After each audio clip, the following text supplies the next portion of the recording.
Bonjour et bienvenue sur notre cours de comment entrer dans l'intimité profonde de Christ. Nous sommes sur notre première clé, la deuxième partie de notre première clé qui est sur comment se repentir de ses mauvaises voies. Nous avons vu la dernière fois que pour se repentir, nous devons d'abord reconnaître nos fautes, les avouer, prendre conscience que c'est nous qui avions péché, ce n'est pas Dieu, ce n'est pas le diable, ce n'est pas la tentation qui nous a... Bref, on ne doit pas se justifier.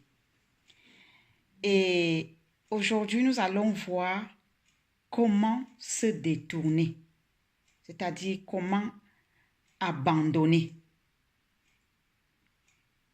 nos mauvaises voies. Parce que se détourner, c'est de prendre la décision que j'allais à gauche et maintenant je me détourne et je m'en vais à droite. Ce n'est pas j'allais à gauche et comme je suis allé vers Dieu, je me suis justifié, alors je peux toujours recommencer. Nous allons lire un passage dans Hébreux chapitre 10, versets 26 à 27 qui dit: Car si nous péchons volontairement après avoir reçu la connaissance de la vérité, il ne reste plus de sacrifice pour les péchés, mais une attente terrible du jugement et l'ardeur d'un feu qui dévorera les rebelles. Le verset 28 dit même: Celui qui a violé la loi de Moïse meurt sans miséricorde sur la déposition de 2 ou de 3 témoins. Gloire à Dieu, nous on n'est plus sous la loi de Moïse, mais cependant, étant dans le Nouveau Testament où se trouvait Hébreu, la Bible nous dit, et je répète, que car si nous péchons volontairement, après avoir reçu la connaissance de la vérité, il ne reste plus de sacrifice pour les péchés.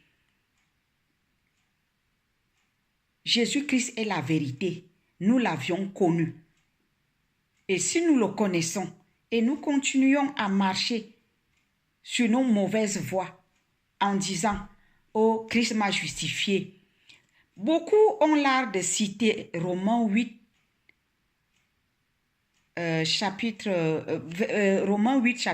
versets 1 à 2. Mais j'aime bien les anciennes versions parce que les nouvelles versions, ils citent ce verset à moitié. Et je dis, c'est pour la perdition qu'ils citent ce verset à moitié. Il faut dire toute la vérité. Romains chapitre 8, verset 1 à 2, il dit que nous ne sommes plus condamnés au péché. Mais si nous marchons selon la volonté de Dieu,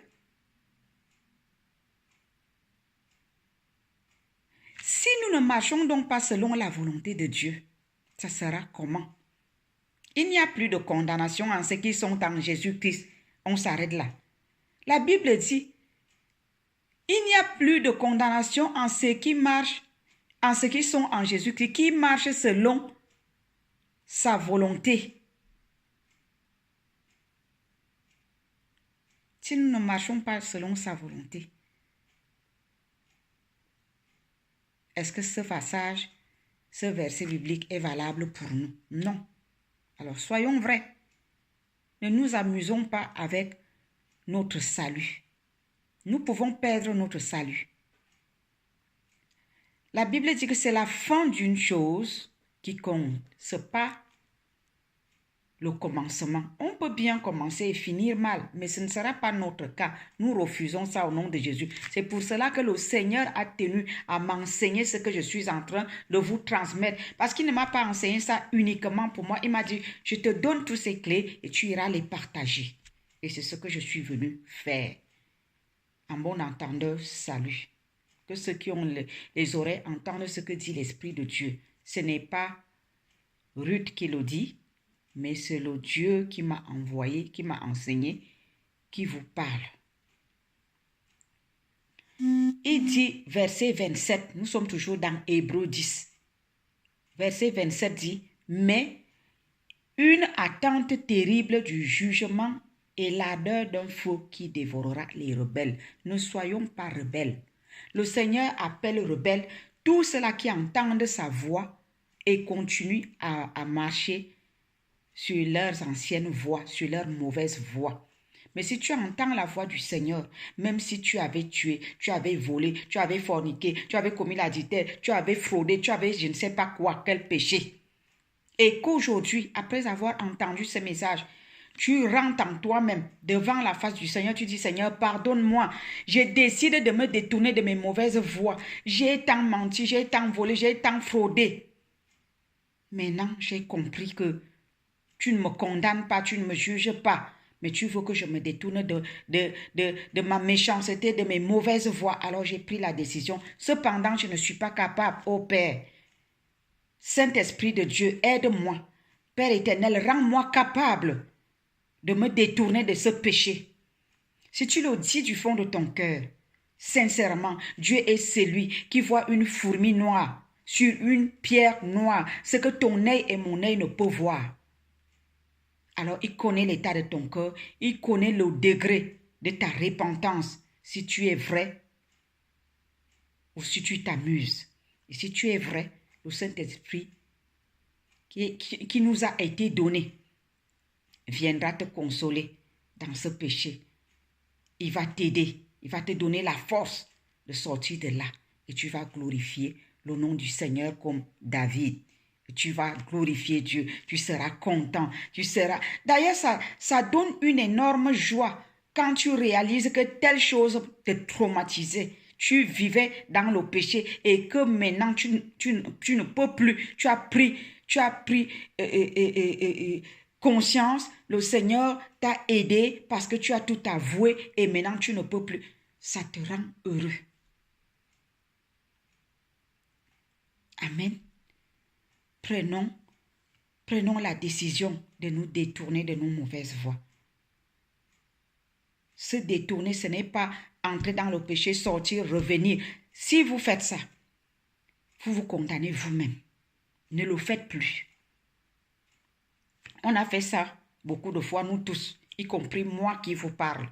Mais quand j'ai compris la chose, que je jouais avec mon âme, je jouais avec mon salut, moi, j'ai pris la décision et le Saint-Esprit m'a aidé. S'il l'a fait pour moi, il peut aussi le faire pour vous.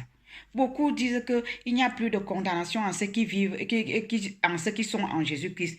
Pourquoi ils ne disaient pas que qui vivent selon l'esprit et non selon la chair? Si tu continues à vivre selon la chair et tu cites ce verset, tu le cites pour toi-même et tu le cites pour ton jugement au dernier jour. Ne pratiquons plus le péché. Ne prenons plus plaisir à pratiquer les péchés, mais prenons plaisir à nous détourner et le Saint-Esprit nous aidera.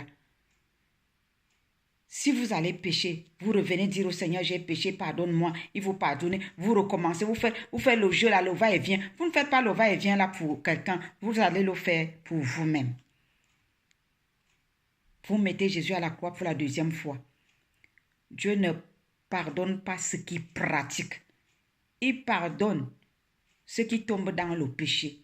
Parce que, je le dis pourquoi? Parce que la Bible dit que le salaire du péché, c'est la mort. De quel péché ça dit-il?